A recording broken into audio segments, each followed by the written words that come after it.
Hi friends, ఈరోజు మన video వచ్చేసి గుత్తొంకాయ మసాలా కర్రీ అండి. వేడి వేడి రైస్లోకి సూపర్గా ఉంటుంది. ఇలా మన నోరు బాగాలేనప్పుడు ఇలా మసాలా కర్రీ వండుకొని తింటే గుత్తొంకాయ సూపర్గా ఉంటుందండి. ప్రాసెస్ చూసేద్దాం. స్టవ్ ఆన్ చేసి కడాయి పెట్టి 1 స్పూన్ వరకు పల్లీలు, అలాగే 1 స్పూను ధనియాలు వేసుకొని కొంచెం వేపుకుందామండి. ఒక్క నిమిషం ఇలాగా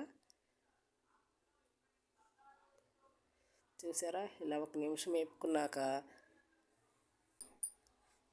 ఈ విధంగా ఒక 2 నిమిషాల వరకు వేపుకోవాలండి. పల్లీలు ధనియాలు మంచి స్మెల్ వస్తే వేగుతుంటే ఇవి వేగాక 1 స్పూన్ వరకు గసగసాలు, అలాగే 1 స్పూన్ వరకు నువ్వులు, ఈ రెండు కూడా వేసుకొని వేపుకోవాలి చక్కగా.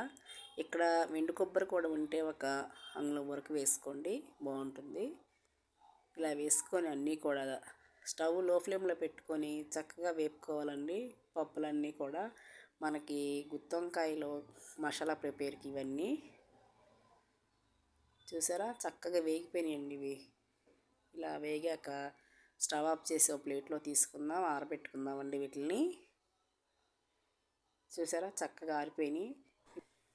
అలాగే ఇక్కడ 1 ఇంచు వరకు దాల్చిన చెక్క, 2 లవంగాలు, 1 యాలక తీసుకొని ఒక మిక్సీ జార్ తీసుకొని ఇవన్నీ కూడా మిక్సీ జార్లో వేసుకుందామండి.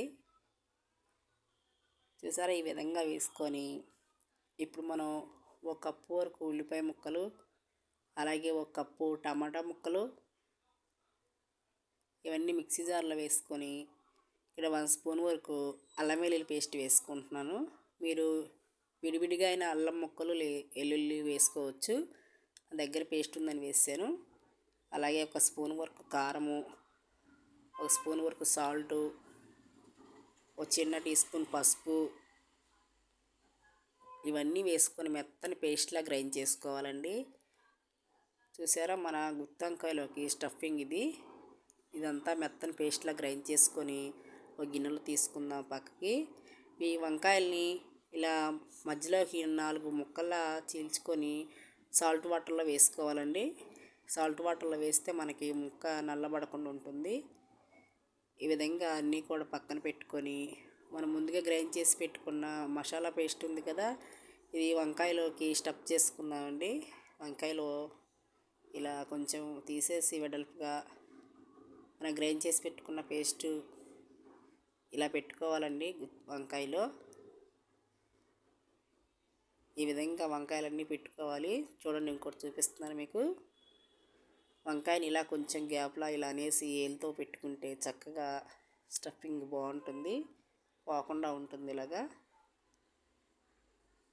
ఇలా వంకాయలన్నీ కూడా పెట్టేసుకుందామండి. చూసారండి, ఈ విధంగా వంకాయల స్టఫింగ్ అంతా కూడా ఈ విధంగా పెట్టుకోవాలి. అన్నీ పెట్టుకొని ప్లేట్లు పక్కన పెట్టుకుందాం. నెక్స్ట్ స్టవ్ ఆన్ చేసి ఆయిల్ వేసుకొని, కొంచెం ఆయిల్ ఎక్కువనే పడుతుందండి మన గుత్తొంకాయకి. ఆయిల్ హీట్ ఎక్కాక మనం స్టఫ్ చేసి పెట్టుకున్న గుత్తొంకాయలని అన్నిటినీ కూడా ఇలా ఒకటొకటిగా ఆయిల్లో వేసుకుందాం. ఈ విధంగా చక్కగా వేసుకోవాలండి. మన ఛానల్ని సబ్స్క్రైబ్ చేసుకోకుండా చూస్తూ ఉంటే ఒకసారి సబ్స్క్రైబ్ చేసుకోండి ఫ్రెండ్స్. వీడియో కంటిన్యూ చేయండి. చూసారా ఈ విధంగా అన్నీ కూడా వేసుకోవాలండి. ఈ విధంగా వేసుకొని ఒకసారి అలా కొంచెం కదిపేసి మనం మూత పెట్టి మగ్గించుకోవాలి. ఎందుకంటే వేయగానే కలిపామంటే మనకి స్టఫింగ్ అంతా పోతుంది వంకాయలో నుంచి. అందుకని మూత పెట్టి 1 నిమిషం మగ్గించుకున్నాక కొంచెం అటువైపు తిప్పుకుందామండి. వంకాయల్ని స్లోగా కలుపుకోవాలి. ఎలా అంటే అలా తిప్పేసామంటే స్టఫింగ్ అంతా పోతుంది. ఈ విధంగా ఒకసారి కలిపి మూత పెట్టి మగ్గించుకోవాలండి. చూద్దాం ఒకసారి. చూసారా, ఇక్కడ చిన్న క్లిప్పింగ్ మిస్ అయిందండి. వంకాయలు కొంచెం 2 నిమిషాలు మగ్గిన తర్వాత మనం ముందుగా తయారు చేసి పెట్టుకున్న పేస్ట్ ఉంది కదా, ఆ పేస్ట్ అంతా కూడా వేసుకొని మగ్గించుకోవాలండి.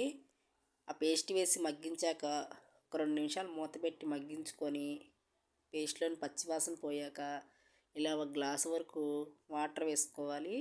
క్లిప్పింగ్ మిస్ అయింది ఇది. వాటర్ వేసి మూత పెట్టి మగ్గించుకుందామండి.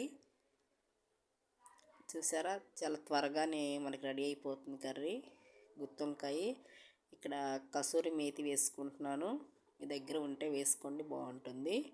అలాగే కొత్తిమీర తరగండి. కొత్తిమీర తరుగు కూడా వేసుకొని ఒక్కసారి స్లోగా కలుపుకుందాం. మనకి ఆయిల్ ఇలా పైకి తేలిందంటే కూర ఆల్మోస్ట్ ఉడికిపోయినట్టేనండి. జాగ్రత్తగా ఇలా కలుపుకోవాలి స్లోగా. మన గుత్తొంకాయ చితకకుండా మనకి గుత్తిగా అలా ఉంటుంది. చూసారా, మనకి రెడీ అయిపోయిందండి కర్రీ. ఒక నిమిషం మూత పెట్టి ఉడికించుకొని